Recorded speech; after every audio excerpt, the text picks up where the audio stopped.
وبركاته. الحمد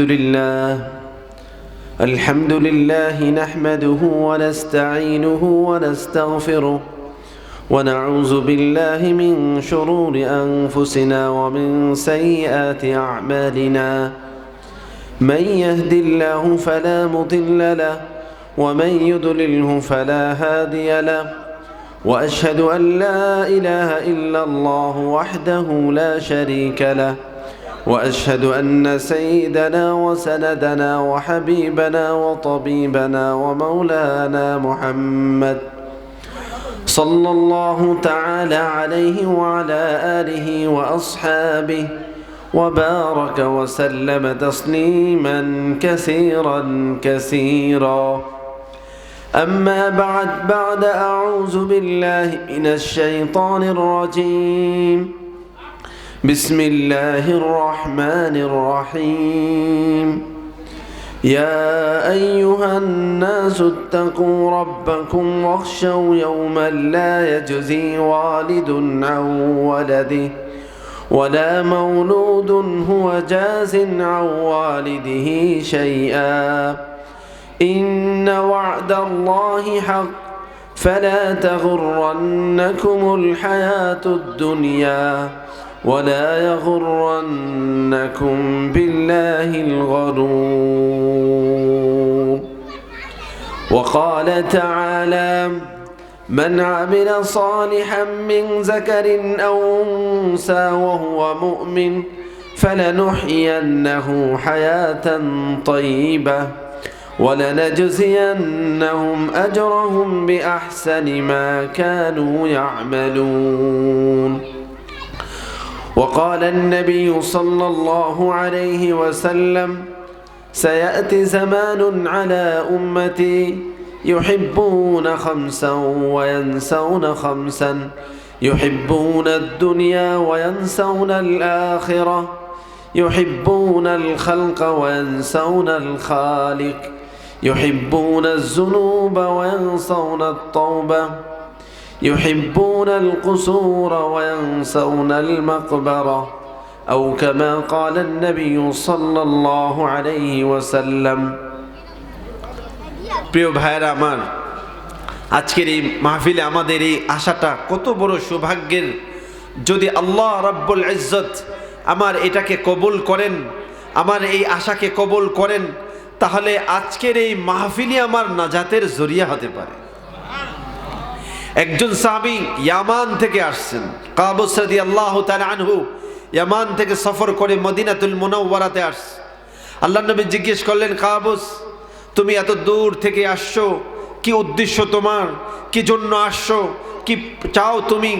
বলে, ইয়া রাসূলুল্লাহ, ইয়ামান থেকে আপনার কাছে আসছি কিছু দিনের কথা শেখার জন্য, কিছু আমল শেখার জন্য, অন্য কোনো উদ্দেশ্য আমার নেই। আল্লাহর নবী বললেন, কাবুস, যদি তোমার উদ্দেশ্য এটাই হয়, তুমি এত দূর থেকে সফর করে আসছো, তাহলে তুমি জেনে রাখো, লা হাজারা ওয়ালা শাজারা ওয়ালা মাদার, কোনো বৃক্ষ তুমি অতিক্রম করোনি, কোনো পাথর তুমি অতিক্রম করোনি। তুমি ঘর থেকে বের হওয়ার পরে তোমার বালির, তোমার কদমের নিচে, তোমার পায়ের নিচে যত ধুলিবালি পড়েছে, তুমি যত বৃক্ষরাজের পাশ দিয়ে হেঁটে আসছো, তুমি যত পাথরের পাশ দিয়ে হেঁটে আসছো, প্রত্যেকটা পাথর, প্রত্যেকটা ধুলিবালি, প্রতিটা বৃক্ষের পাতা তোমার জন্য দোয়া করেছে, আল্লাহুম্মা গফিরহু ওয়ারহামহু, আল্লাহ তুমি তাকে মাফ করো, তার উপর রহম করো। আজকের আমরা এখানে যারা আসছি, আমাদের ঘর থেকে এই পর্যন্ত আসতে আমাদের যত কদম পড়েছে, আমাদের এই কদমের নিচে যত ধুলিবালি পড়েছে, আমরা যেই প্যান্ডেলে বসে আছি এর আশেপাশে যত বৃক্ষরাজি আছে, আমরা যেই জমিনের উপর বসে আছি, এই জমিনের সমস্ত ধুলি কণাগুলো আমাদের এই আমলের সাক্ষী হচ্ছে। কিয়ামতের দিন আল্লাহ তাআলার কাছে আমাদের এই আমলের সাক্ষী দিবে। আমরাও তো দিনের কথা শেখার জন্য, আমরাও তো দিনের কথা শোনার জন্য এখানে একত্রিত হয়েছি। প্রিয় ভাইয়েরা আমার, এটা ছিল আজকের আমার আলোচনা। মূল আলোচনা শুরু করার আগে প্রাথমিক যে কথাটা, যে আমরা এখানে আসলাম আমাদের কি প্রাপ্তি? পৃথিবীর সমস্ত মানুষ মেহনত করে প্রাপ্তির নেশায় একজন গাড়ি চালক গাড়ি চালায় প্রাপ্তির আশায়, একজন কৃষক জমিনে হাল চাষ করে প্রাপ্তির আশায়, একজন চাকরিজীবী প্রতিদিন চাকরিতে ডিউটি করে প্রাপ্তির আশায়। পৃথিবীর যত পেশার যত মানুষ মেহনত করে প্রাপ্তির আশা নিয়ে, পাওয়ার আশা নিয়ে। আল্লাহ বলে, বান্দা তুমি যে আমার নেক আমল করবে, তুমি কি পাবা? আমি তোমার নবীর মাধ্যমে, আমি আমার হাবিবের মাধ্যমে তোমাকে খবর দিয়ে দিলাম। তুমি যদি আমার দিনের মাহফিলে আসো, দিনের কথাগুলোকে শোনো, তোমার প্রাপ্তি হলো, তোমার গুনাহগুলো মাফ হবে। আর এই মোবারক মজলিসে আসার কারণে তোমার যত গুনাহ ছিল ওই গুনাহগুলোকে নেকির দ্বারা বদলিয়ে দেওয়া হবে। প্রিয় ভাইয়ারা আমার, এখন আমরা মূল আলোচনায় যেতে চাই। সেই আলোচনা হলো, আল্লাহ রাব্বুল ইজ্জত দুনিয়াতে আমাদেরকে পাঠাইছেন একটা লক্ষ্য আর একটা উদ্দেশ্যকে সামনে রেখে। দুনিয়াতে আমরা এমনি আসিনি, এই পৃথিবীকে আল্লাহ তাআলা এমনি আমাদের জন্য সাজিয়ে দেননি। আল্লাহ তাআলা কোরআনে বলেন, আফাহাসিবতুম আন্নামা খালাকনাকুম আবাসা ওয়া আন্নাকুম ইলাইনা লা তুরজাউন। আফাহাসিবতুম, তোমরা কি মনে করো, আন্নামা খালাকনাকুম আবাসা, আমি তোমাদেরকে এমনিতেই সৃষ্টি করেছি। আল্লাহ আমাদেরকে এমনিতেই সৃষ্টি এবং একটা লক্ষ্য উদ্দেশ্য নিয়ে আমাদেরকে সৃষ্টি করেছেন। সেই লক্ষ্য উদ্দেশ্যটা কি? আল্লাহ নবী সাল্লাল্লাহু আলাইহি সাল্লাম তার হাদিসের মাধ্যমে দুইটা পয়গাম আমাদেরকে দিয়েছেন। যেই দুইটা পয়গাম শুধু আমাদের নবী নয়, যত নবী দুনিয়াতে আসছেন সমস্ত নবীর এই দুইটা পয়গাম ছিল। নবীদের প্রথম কথা ছিল, ইন্নাদ দুনিয়া খুলিকাত লাকুম। নবীদের প্রথম পয়গাম হলো যে আল্লাহ তাআলা আমাদেরকে সৃষ্টি করেছেন, আমাদের জন্য এই পৃথিবীকে সাজিয়েছেন। এই পৃথিবীর যত নিয়ামত রাজি আমরা ভোগ করতেছি, সমস্ত নিয়ামত রাজি আল্লাহ তাআলা আমাদের জন্য সৃষ্টি করেছেন। কোরআনে কারীম আল্লাহ বলেন, হুয়াল্লাযী খালাকা লাকুম মা ফিল আরদি জামিআ। ও বান্দা, তোমার জন্য আমি এই জমিনকে বিছিয়েছি। আল্লাহ তাআলা বলেন, ইয়া আইয়ুহান নাসু উবুদু রাব্বাকুম। হে পৃথিবীর মানুষ, তোমরা তোমাদের রবের ইবাদত করো। রবকে আল্লাহ বলেন, রব হলো ওই সত্তা আল্লাযী খালাকাকুম, যিনি তোমাদেরকে সৃষ্টি করেছেন। শুধু তোমাদেরকে সৃষ্টি করেননি, ওয়াল্লাযীনা মিন ক্বাবলিকুম, তোমাদের পূর্বপুরুষ যারা আছে তাদেরকেও তিনি সৃষ্টি করেছেন।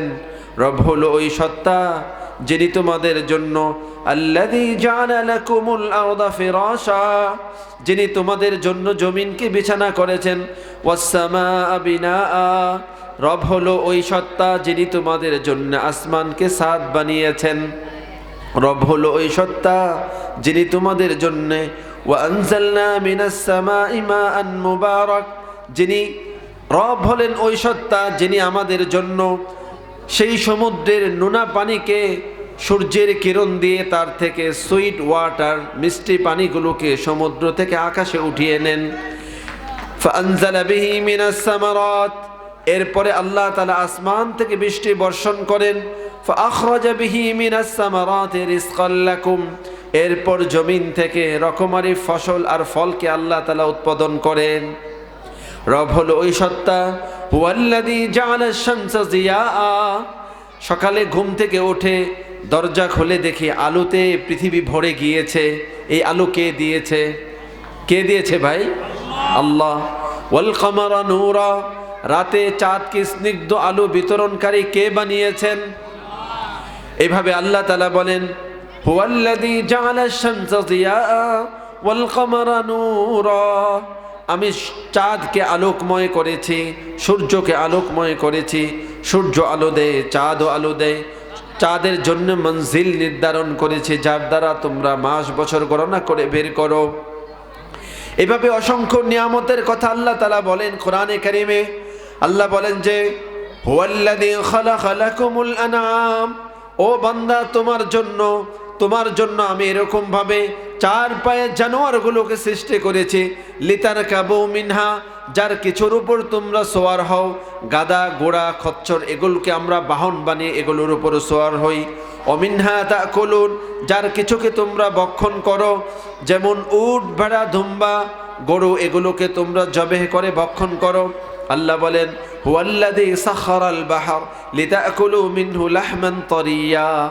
ও বান্দা, তোমাদের জন্য দেখো ওই সমুদ্রের খাল বিলে পুকুরে নদীতে আর সমুদ্রের মাঝে কত হাজার প্রজাতির মাছকে আমি সৃষ্টি করেছি। প্রত্যেকটার স্বাদকে আমি আলাদা করেছি, প্রত্যেকটার রঙকে আমি আলাদা করেছি, প্রত্যেকটার আকৃতিকে আমি আলাদা করেছি। সমুদ্রের মাছের স্বাদ একরকম, ইলিশ মাছের স্বাদ আরেক রকম। এভাবে আল্লাহ তাআলা বলেন ওয়াউহাইনা ইলান নাহাল, এই দেখো মৌমাছিকে আমি আল্লাহ হুকুম দিয়েছি। এই মৌমাছি ফুলের উপর বসে ফুলের নির্যাসকে গ্রহণ করে আর ওইটাকে নিয়ে এসে তার মৌচাকে জমা করে। আল্লাহ তাআলা বলেন নুসকিকুম মিম্মা ফি বুতুনিহা, দেখো গরুর দিকে তাকিয়ে এই গরুকে তোমরা বসি আর এরকম ভাবে বসি আর খের খাওয়াও, আর এই গরু থেকে আমি তোমাদের জন্য উপকারী দুধকে বের করে নিয়ে আসি। এগুলো কে দেন? আল্লাহ। কার জন্য দেন? আমাদের জন্য, বান্দার জন্য। এই পৃথিবীতে যা নিয়ামত আছে, জমিন, এই জমিনের নিচে যত খনি সম্পদ, জমিনের নিচে তেল, জমিনের নিচে স্বর্ণ, জমিনের নিচে কয়লা, জমিনের নিচে তামা, এই জমিনের নিচে পেট্রোল, যা কিছু আছে এগুলো কাদের জন্য? বান্দাদের জন্য। বান্দা এই সমস্ত নিয়ামতকে ভোগ করবে। আল্লাহ বলেন এই বান্দা, তোমার কাছে যত নিয়ামত আছে সমস্ত নিয়ামত আমি আল্লাহ তাআলার দেওয়া। ওমা বিকুম মিন নি'মাতিন ফামিনাল্লাহ। এই বান্দা, তুমি যেই জমিনের উপর চলো, এই ইঞ্চি ইঞ্চি মাটি এটা আমার দান। এই মাটির সবুজ শ্যামল যা কিছু দেখো, এখানের ফুল, এখানের ফল, এখানের ফসল, ডাবের পানি, আখের রস, যা কিছু দেখো বান্দা, সব তোমার জন্য এই পৃথিবীকে আমি সাজিয়েছি। জমিনে আসার আগে এই জমিনকে ফুল ফসল দিয়ে, এই জমিনকে খনিজ সম্পদ দিয়ে, তোমাদের প্রয়োজনীয় সমস্ত সামান দিয়ে এই পৃথিবীটাকে আমি সাজিয়ে দিয়েছি। আল্লাহ বলেন যে এই সব কিছু দিয়ে আমি তোমাদেরকে সাজালাম, সব প্রয়োজন আমি তোমাদেরকে পুরা করলাম। শুধু তাই নয়, ওয়াফি আনফুসিকুম আফালা তুবসিরুন। আল্লাহ বলেন বান্দা, আমার চারদিকে তোমার পায়ে উপরে ডানে বামে যা কিছু দেখো এগুলো তো তোমার জন্য আমি সৃষ্টি করেছি। তুমি তোমার সত্তাকে দেখো, তুমি তোমার ব্যক্তিকে দেখো। তোমাকে দুটি চোখ দিলাম, তোমাকে জবান দিলাম, বলার শক্তি দিলাম, তোমাকে শোনার শক্তি দিলাম। এই যা কিছু আমার সত্তার মাঝে আছে এগুলো কার নিয়ামত? আল্লাহ তাআলা দিয়েছে। এই দুইটা চক্ষু যদি না হতো এই পৃথিবী কি দেখতে পারতাম? জবান যদি না হতো এভাবে বলতে পারতাম? তো এগুলো কে দিয়েছেন ভাই? আল্লাহ দিয়েছেন। যে আল্লাহ তাআলা এত সব কিছু দিলেন, ওই আল্লাহর নাফরমানি করি, ওই আল্লাহ তাআলা বলেছেন যে বান্দা, নবীদের প্রথম পয়গাম ছিল এটা।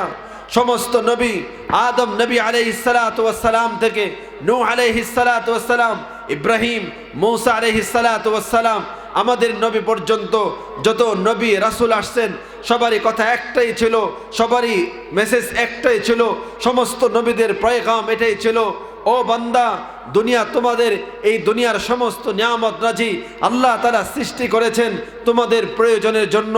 নবীদের দ্বিতীয় খবর ছিল ওয়া ইন্নাকুম খলিকতুম লিল আখিরা, আর তোমাদেরকে বানানো হয়েছে আখিরাতের জন্য। দুনিয়াকে বানিয়েছেন আল্লাহ আমাদের জন্য, আর আমাদেরকে কেন বানিয়েছেন? আখিরাতের জন্য। দুনিয়াতে এসে আমরা আখিরাতকে বানাবো, কিন্তু দুনিয়াতে এসে ওই আখিরাতের কথা আমরা ভুলে গিয়েছি। কি ভাই, ভুলে গিয়েছি? যারা ঘুমিয়ে আছে তারা কি বলে, এত আগ রাত্রে ঘুম ধরে গিয়েছে। মাহফিলে বসে যাদের ঘুম আসে তারা তো মাহরুম হয়ে যায়, বঞ্চিত হয়ে যায়। মাহফিলে ঘুমালে তো, এজন্য আল্লাহ তাআলা আমাদেরকে তৌফিক, যতক্ষণ আমরা এখানে বসে থাকবো জেগে শুনবো। তো এর কারণ কি? কেন আমরা আখিরাতকে ভুলে যাই? আল্লাহ নবী সাল্লাল্লাহু আলাইহি সাল্লাম বলে গিয়েছেন আখিরাতকে ভুলে যাওয়ার কারণ কি? আখিরাতকে ভুলে যাওয়ার কারণ হলো হুব্বুদ দুনিয়া, দুনিয়ার মহব্বত মানুষকে আখিরাত থেকে দূরে নিয়ে যায়। আমি আপনাদের কাছে সাহাবায়ে কেরামের নবীর জীবনের একটি গল্প নিয়ে আসব।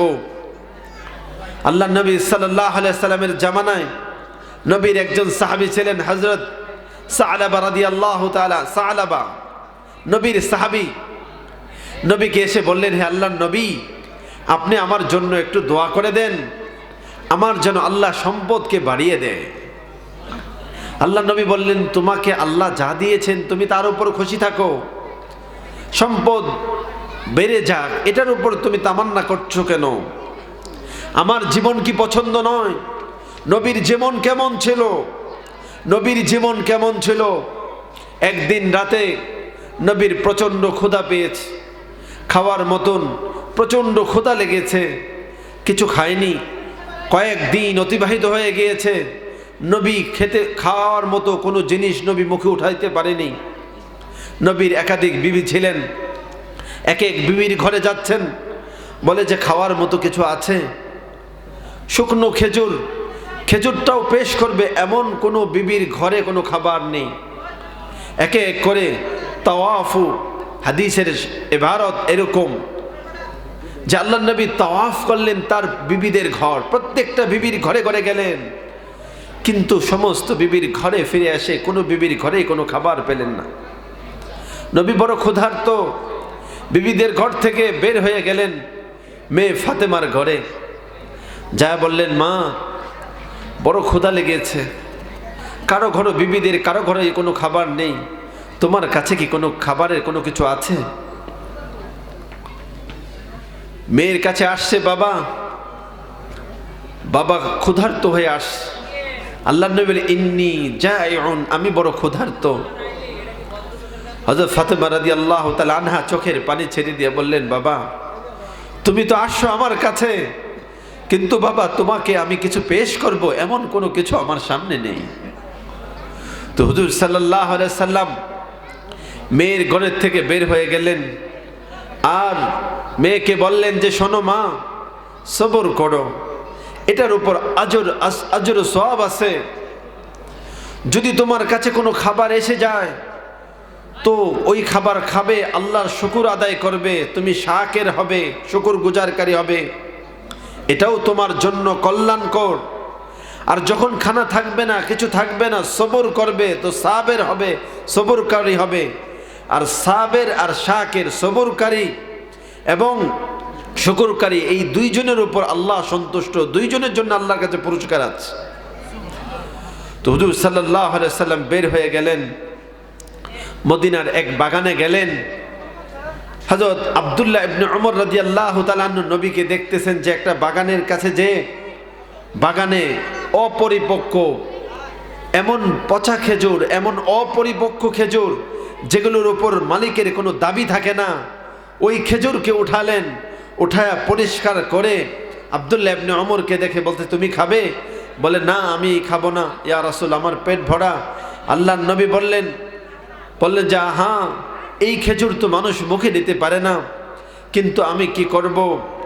হাদিহি সুবহু রাবিআ, আজ হলো চতুর্থ সকাল, মা যুক্তু শাইআন, এই 4 সকাল অতিবাহিত হয়ে গিয়েছে, তোমার নবী তার মুখে কোনো কিছু আস্বাদন করতে পারেনি। আল্লাহ নবী সাল্লাল্লাহু আলাইহি সাল্লাম ওই খেজুরটাকে মুখে নিলেন, মসজিদে চলে গেলেন। একটু পরে এক প্রতিবেশী হযরত ফাতেমা রাদিয়াল্লাহু তাআলা আনহার কাছে এক টুকরা গোশত, 2টা রুটি এনে দিয়ে গেছেন। ফাতেমা রাদিয়াল্লাহু তাআলা আনহা বললেন যে, আমি এই গোশত আর রুটি ততক্ষণ পর্যন্ত আমিও খাবো না, আমার বাচ্চাদেরকে খেতে দেব না, যতক্ষণ পর্যন্ত আমার বাবার মুখে এই গোশত আর এই রুটির লোকমা না উঠবে। ওয়া ইন কানা মুহতাজুন, যদিও তারা মুহতাজ ছিল, যদিও তাদের প্রয়োজন ছিল, তবুও তারা সেই লোকমা মুখে উঠায়নি, ওগুলোকে ঢেকে রেখেছেন। হাসান অথবা হুসাইন, 2 জনের একজনকে দিয়ে খবর পাঠাইছেন ডেকে আনার জন্য। আল্লাহর নবী যখন আসছেন, ঘরে আসার পরে জিজ্ঞেস করেছে, মা তুমি ডেকেছ?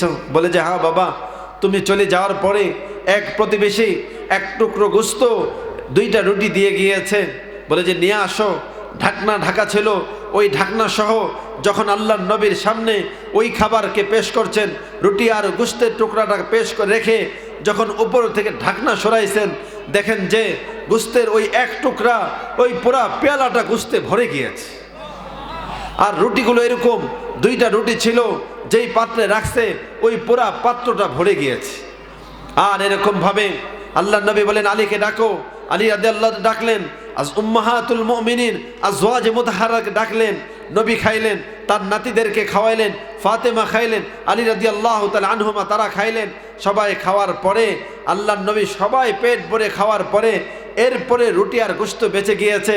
এরপরে আল্লাহর নবী বললেন, ফাতেমা, এই যে যা বাকি আছে তোমার প্রতিবেশীর জন্য, এটাও তোমার যারা আছে প্রতিবেশী যারা আছে তাদের জন্য যথেষ্ট হয়ে যাবে। নবীর জীবন ছিল এইরকম। অথচ আল্লাহর নবী যদি চাইতেন তাহলে প্রতি মুহূর্তে তার দস্তরখানে জান্নাতি খানা চলে আসতো, জান্নাতের পাকানো খানা তার দস্তরখানে চলে আসতো। কিন্তু নবী বলেন, আমি তো চাই যখন পাবো তখন খাবো আর আল্লাহর শুকরিয়া আদায় করব, শাকের বান্দা হব। আর যখন না পাবো তো সবর করে সাবের হয়ে আল্লাহ তাআলার কাছে পুরস্কার গ্রহণ করব। তো হযরত সাহাবাকে বললেন, সাহাবা, আমার জীবন কি তোমার পছন্দ নয়? আমার জীবন কি তোমার জন্য পছন্দের নয়? তো সাহাবা বলল যে, ইয়া রাসূলুল্লাহ, আপনি আমার জন্য দোয়া করে দেন, আল্লাহ যেন আমার মালকে বাড়িয়ে দেয়, তো আমি মালের হক আদায় করব। সাহাবার এই কথার পরে আল্লাহর নবী হাত উঠাইলেন, সাহাবার জন্য নবী দোয়া করলেন, আল্লাহুম্মা জিদ মাল সালাবা, আল্লাহ তুমি সাহাবার মালকে বাড়িয়ে দাও। এবার যখন নবী দোয়া করে দিয়েছেন, নবীর দোয়া তো কবুল হয়ে গিয়েছে, সাহাবার মাল বাড়তে শুরু করেছে। তার বকরির যে ফারাম ছিল, মেষপাল ছিল, দুম্বা ছিল, এগুলোর যে প্রতিপালন করতেন ওগুলো এত বেড়ে গেল যে আস্তে আস্তে বাড়তে বাড়তে মসজিদে নববীর পাশে যেখানে তার খামার ছিল এখানে তার জায়গা সংকলন হচ্ছে না। এখান থেকে খামারকে বের করে নিয়ে আরও দূরে চলে গিয়েছে, যেখান থেকে আগে নবীর সাথে 5 ওয়াক্ত নামাজ মসজিদে নববীতে পড়তেন। কিন্তু সাহাবা যখন তার খামার, এই মেষপালের খামারকে এত দূরে নিয়ে গিয়েছে, 5 ওয়াক্ত মসজিদে নববীতে এসে পড়া সম্ভব নয়। এখন শুধু 2 ওয়াক্ত আসে, 5 ওয়াক্তর মধ্যে 2 ওয়াক্ত নবীর সাথে এসে পড়ে, বাকি 3 ওয়াক্ত আসতে পারে না। নবী দেখতেছেন সাহাবার মাল বাড়তেছে। আগে যখন মাল কম ছিল সে তখন মসজিদে 5 ওয়াক্ত আসতো, নবীর সংস্পর্শে বসতো, নবীর থেকে নসিহা শুনতেন, নবীর কাছে কিছু সময় দিতেন, 5 ওয়াক্ত নামাজ নবীর পিছনে পড়তেন। কিন্তু সাহাবার মাল যখনই বাড়তে শুরু করলো, নবীর মসজিদে নবীতে আসতে পারছে না, নবীর পিছনে পুরা নামাজ পড়তে পারতেছে না। দিনে মাত্র 2 ওয়াক্ত আসে। সময়ের ব্যবধানে সাহাবার মাল এত বেড়ে গেল, খামারটা এত বড় হয়ে গেল, এখন আর সেখানে যেখানে গিয়েছে ওইখানেও জায়গা হচ্ছে না, চলে গিয়েছে ওয়াদিয়া, বড় জায়গা নিয়ে বড় খামার করেছে। অনেক অনেক উট, অনেক ভেড়া, অনেক দুম্বা, অনেক মেষপাল, এগুলো নিয়ে সে এত ব্যস্ত, কিনা বেচা, লোকজন আসতেছে, এতটাই ব্যস্ত। এখন আর 5 ওয়াক্ত সে আসতে পারে না, 2 ওয়াক্ত আসতো, এখন 2 ওয়াক্ত আসতে পারে না। এখন তার চলতে চলতে এরকম হলো, সপ্তাহে মাত্র 1 দিন আসে, জুমার দিন আসে। সময়ের ব্যবধানে আস্তে আস্তে এরকম হলো যে তার এরকমভাবে এখন জুমাতেও আসতে পারে না, মাসে 1 দিন আসে। সে পেরেশান হয়ে গেল যে কি আল্লাহর নবী পেরেশান, আমার সাহাবার কি হলো? তার এরকম পেরেশানি দেখে আল্লাহর নবী সাল্লাল্লাহু আলাইহি ওয়াসাল্লাম বলে যে, আইনা সাহাবা, সাহাবা কোথায় গেল? সে আসতেছে না, তাকে দেখতেছি না। তো আল্লাহর নবী সাল্লাম বলে যে তার মাল তো বেড়ে গেছে। তো বললেন, নবী পাঠাইলেন, লোক পাঠাইলেন, যাও তার মালের যাকাত উসুল করে আস। বুঝতেছেন তো ঘটনা? যাকাত উসুল করে নিয়ে আসো। নবী পাঠাইছেন লোক যাকাত উসুল করার জন্য। কিন্তু দেখা গেল যে সাহাবার কাছে যখন নবীর দূত গিয়েছে যাকাত আনার জন্য, সে বলল, নবী যাকাত নেওয়ার জন্য পাঠাইছে, ইসলামের ট্যাক্সের তো কোনো ব্যবস্থা নেই, ইসলামের রাষ্ট্রের ট্যাক্সের কোনো ব্যবস্থা নেই, তো এখানে জাকাত উসুল করার জন্য পাঠাইলেন। আচ্ছা তোমরা চলে যাও, নবীর কাছে আমি যাব, যে তারপরে শুনবো, তারপরে আমি দিব। জাকাত দিতে অস্বীকার করে যখন নবীর দূতকে ফেরত পাঠালেন, ওই অবস্থায় নবী চিন্তা করলেন সাহাবার জন্য তো বড় সর্বনাশ। এই অবস্থায় আল্লাহ তাআলা সূরা তাওবার ওই আয়াত পাঠিয়ে দিলেন, অমিনহুম মান আহাদাল্লাহ লা ইন আতাইনা মিন ফাদলিহি লানাসাদদাকান্না ওয়া নাকুনান্না মিনাল খাসিরিন। এই আয়াত নাজিল হয়ে গেল যে তারা আল্লাহর সাথে অঙ্গীকার করে যে আল্লাহ যদি তাদেরকে সম্পদ দেয়, লানাসাদদাকান্না, যে তারা দিনের পথে খরচ করবে, এই সম্পদের মালের যে হক আছে সেটা আদায় করবে। কিন্তু যখন আল্লাহ তাআলা অনুগ্রহ করে তাদেরকে মাল দিয়ে দেন, বাখিলু, তারা বখিলতা করে, আল্লাহর দিনের পথে মাল খরচ করতে তারা কুণ্ঠাবোধ করে। এই আয়াত যখন নাজিল হয়ে গেল, সাহাবার আত্মীয় স্বজন তার কাছে যে খবর জানালেন, সাহাবা তোমার জন্য তো বড় দুঃসংবাদ, কোরআনের আয়াত নাজিল হয়ে গিয়েছে তোমার বিরুদ্ধে।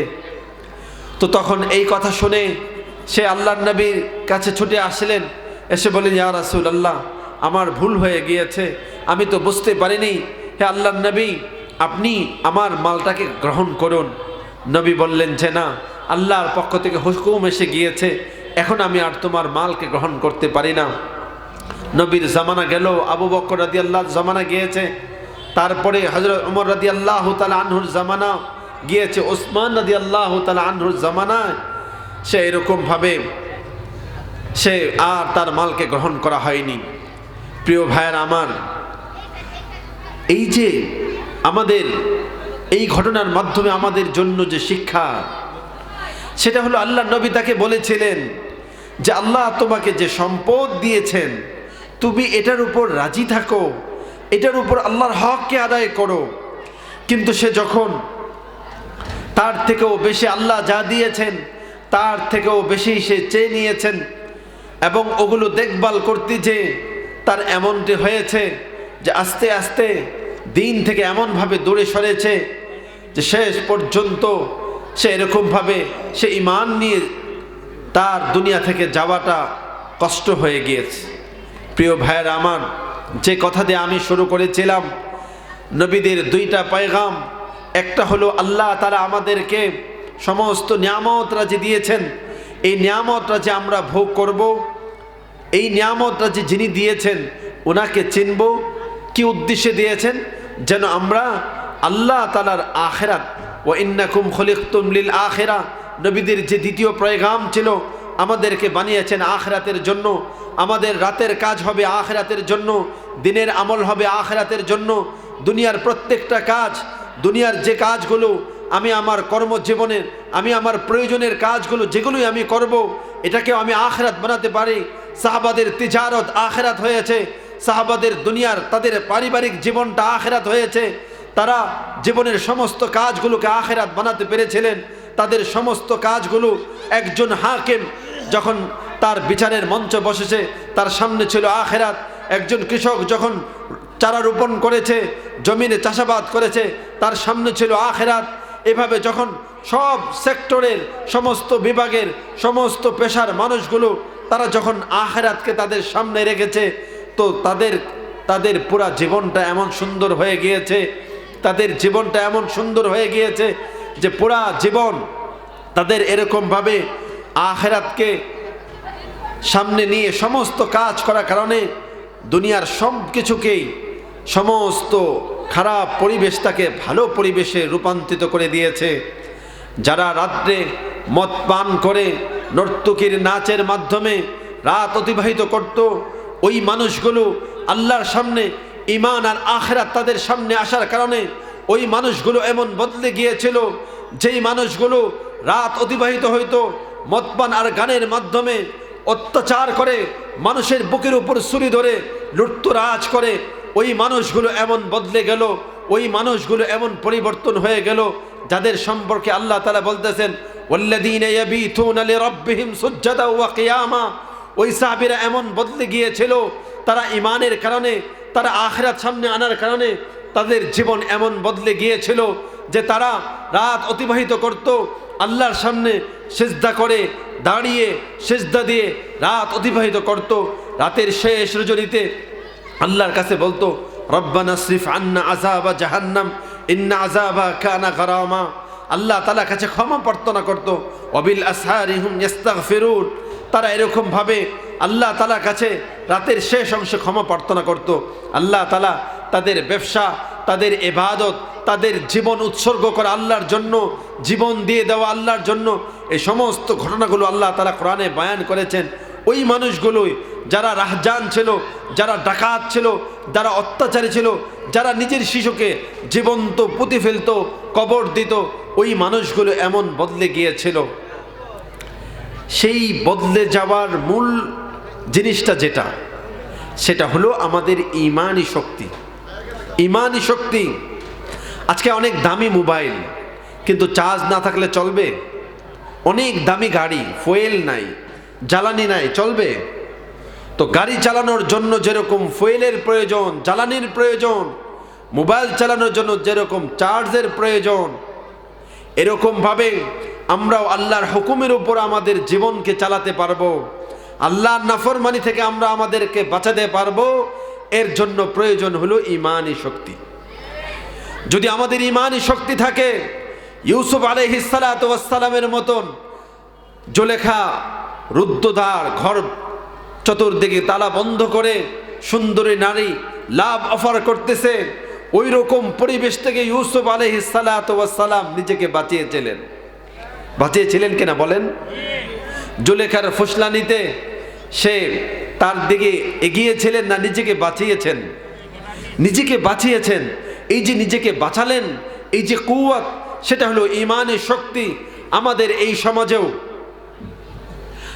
এই সমাজেও একজন যুবক সে বাঁচতে পারবে তার যদি ওই ঈমানি শক্তিটা অর্জন করতে পারে।